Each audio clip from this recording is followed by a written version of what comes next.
May the words of my mouth and the meditations of all of our hearts be acceptable in your sight, O Lord, our strength and our Redeemer. Amen. So we're continuing with our creation theme this Lent, and I'm going to begin by reading you from the same booklet that we had last week, How Many Light Bulbs Does It Take to Change a Christian? And the theme for this week is well-being and lifestyle. So for well-being, just as we care about the planet, we should also care about our own bodies, which are part of the material world created and loved by God. And for lifestyle, it says simplicity is a spiritual and moral imperative. Greed is never appropriate. God gives us enough for our need, but not for our greed. Our lives are bound up in each other, and everything we do has its effect. As consumers and citizens, we can make responsible choices. Now, as a third order Franciscan, I try to follow the aims and ways and notes that form the monastic rule of that order. I try. I don't always manage it, but I try. Now, I want to bring you today, I'm going to read it to you, the third aim from the third order of the Franciscans. And the third aim is to live simply. To live simply. And this is what the rule says. The first Christians surrendered completely to our Lord and recklessly gave all they have, offering the world a new vision of a society in which a fresh attitude was taken towards material possessions. This vision was renewed by St. Francis when he chose Lady Poverty as his bride, desiring that all barriers set up by privilege based on wealth should be overcome by love. This is the inspiration for the third aim of the society, to live simply. Although we possess property and earn money to support ourselves and our families, we show ourselves true followers of Christ and of St. Francis by our readiness to live simply and to share with others.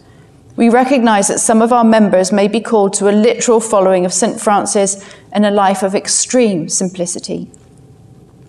All of us, however, accept that we avoid luxury and waste and regard our possessions as being held in trust for God.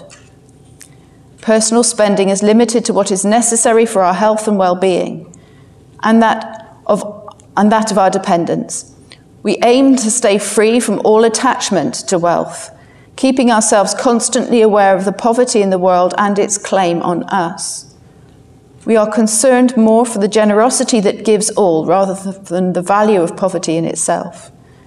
This way we reflect in spirit the acceptance of Jesus' challenge to sell all, give to the poor, and follow him. See why I say I try. It's not easy. And then I was struck, as I was looking at the readings, in the Romans reading, which you heard Suzanne read, 2 verses, which were this. Now to the one who works, wages are not credited as a gift, but as an obligation. However, to the one who does not work, but trusts God who justifies the ungodly, their faith is credited as righteousness. Now, obviously, I work. You know that. I'm your rector. And it is the third way of service in the Franciscan rule, is to work. But as far as I can, I try to live by faith, trusting in God to lead, to guide, and to provide. Now, it would be no surprises to you to know that this manifests most clearly in my life as I walk through the world, which is a highly spiritual discipline for me. When I go out, I have no car, no money, often no phone unless I'm on duty, no food. I think about water, I think about warmth. And sometimes I have no destination.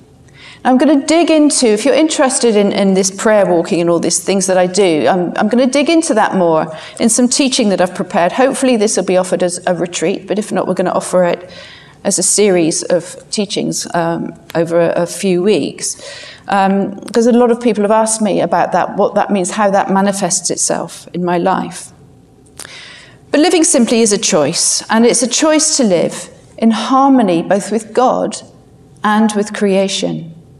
Living simply brings a richness that does not mar creation. And on that note, I'm going to invite Greg to come forward and talk to us. This is the second part of a six-part series that we're going to be working through in Lent. Last week, Neil spoke to you about biodiversity.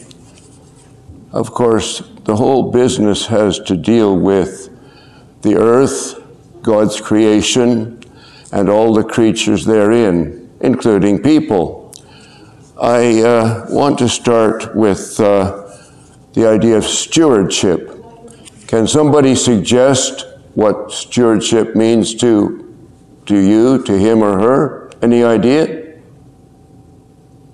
Taking care of? Yes, absolutely, taking care of. And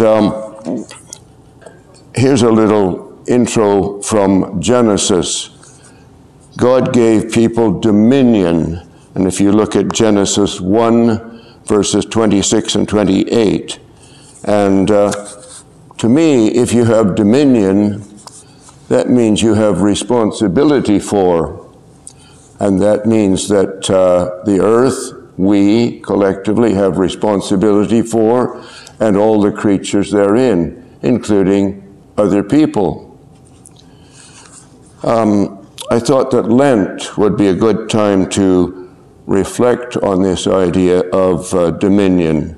I've chosen to do this through the medium of a common commodity, coffee. In February of 2005, Neil Crouch led a group of people, mainly from St. Peter's, on a trip to Guatemala, because Guatemala is a coffee producing area. We wanted to do two things on this trip, really. We wanted to see how the people, the producers of coffee, lived and worked, and we wanted to do a little volunteering. The little village that we came to, well, I should say we started off, if the slides were here, the first one would be the group departing from Vancouver. The next slide would be arriving via taxi, and I should point out that the taxi is a bunch of people crammed, standing up into the back of a pickup on a bumpy road. Yes, the Finca Santa Isabella. Finca just means a farm. So we arrived at the farm, and a small village, or pueblecito. And in the next one, you can see us getting ready, setting up our tents on the cement pad, which is it used to be the drying floor when it was an active farm. This group of people came into possession of this farm as one of the results, or one of the concessions, after a very brutal civil war. And it had been abandoned and had run downhill. So they were attempting to get it going again. So it was a relatively small place. I'm sure there were not more than 200 people in all, perhaps closer to 100. I don't really know. So we spent about 2 weeks there helping build houses. They didn't have any. These were a generous 200 square foot, 20 by 20, or 400 I should say, 20 by 20 foot cement block houses. The people in the village said to us at one point, they said, you know, you are the first group of gringos to ever come to our village. And they were rather curious and rather flattered that we were there, and we were certainly curious about what they did and how they lived. So we were there for about 2 weeks, and then moved on to do other things, to look at the coffee in particular. And if slide number 4 is handy, what you see is, well, It was in a small coffee production field. I don't know how big exactly, but you can see there that they're sorting through the beans, preparing to bag them and have them weighed.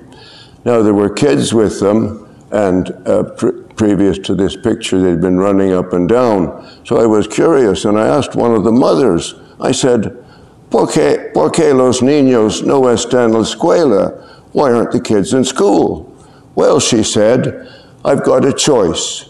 With the money I get from this coffee, I can choose to buy food, or I can choose to pay the school tuition and uniforms. The operative word is or, and I want you to remember that because we'll be coming back to that in a little while. Now let's see if we could move on to the picture number 6, I think, which is just a hand with a couple of berries in it, yeah. And then you have the basket of berries in slide number 7. Slide number 5 is in there somewhere where they are grouped around the buyer who's weighing and will pay them. Now, these people don't know exactly how much money they'll be getting because they'll be paid according to the market price. So they take the money and go back and do their business, I guess. There should be a slide of coffee being spread out on a drying floor. Yes, and you can see it's like windrows. It reminds me of running a tractor up and down in an alfalfa, a hay field, winnowing the hay, which I did when I was a kid for a while. Okay. Now, if we were to go to a fair trade village, you would notice a few things. First of all, in the fair trade village, if I were to ask a mother the same question, she would reply, and, because she can afford to do both. The reason that she can afford to do both is that fair trade, on average, fair trade receives about 2.5 times more money than does not fair trade. I hesitate to call it foul trade, but whatever, standard trade, I guess. This is negotiated at the start of the season, and this is the money they will receive all through the season, regardless of whether the market fluctuates up and down. Some of the benefits to the fair trade village, they can afford amenities such as a medical clinic and other things. Okay, I guess I'd like to come back to North America, and now we're ready to purchase our coffee. So there you see a bag of nabob selling at $2.66 per 100 grams. Next, there's the Best Buy, which I don't have any information about the price. The next one, the Fernwood, is a fair trade. The next one, World Community, is also a fair trade. Now, on average, fair trade coffee is more expensive than not fair trade. One exception is the World Community, which you might say, well, why is that? Well, it's because it's roasted and bagged locally on Rosewall Crescent in Tin Town, and a lot of volunteers and a little bit of paid help, so that's how they can manage that. I guess I'd like to comment at this point on purchasing. You know, it's part of our culture, I guess, that we try to go out and get the best bargain we can, and sometimes I'll come home with something I'm really pleased with, and I'll show it to my wife, Leslie, and then she'll look at it and explain to me why it was on sale, why it was a bargain. And so I'm a little sheepish sometimes. Anyhow, these various coffees, you don't know perhaps whether it's fair trade or not, there is a website, an organization called Fair Trade America, where you can search on a particular product and find out if it is or it isn't. I notice on the bags that are certified as fair trade, they're very, very quick to show you that. On the others, they tend to vacillate a bit. You can't tell from reading the nabob bag, but if you go to the website, no, indeed, it is not fair trade. I don't know about the Best Buy.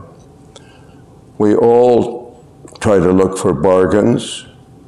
We all have different amounts of money to spend, and we are conscious to a greater or lesser extent about what effect our purchases make on the heading, the care of the earth and the care of its people. But you can, I think, see pretty quickly that when you buy fair trade products, you are directly helping someone else with their standard of living and what they consider poor and rich, I suppose.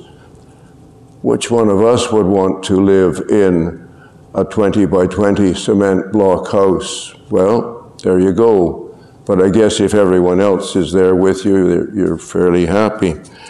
Last week, Neil talked about biodiversity. So with coffee, the fair trade people tend to grow their coffee in smaller lots, smaller plantations. Some of it is what we call shade-grown coffee. And as you can imagine, the,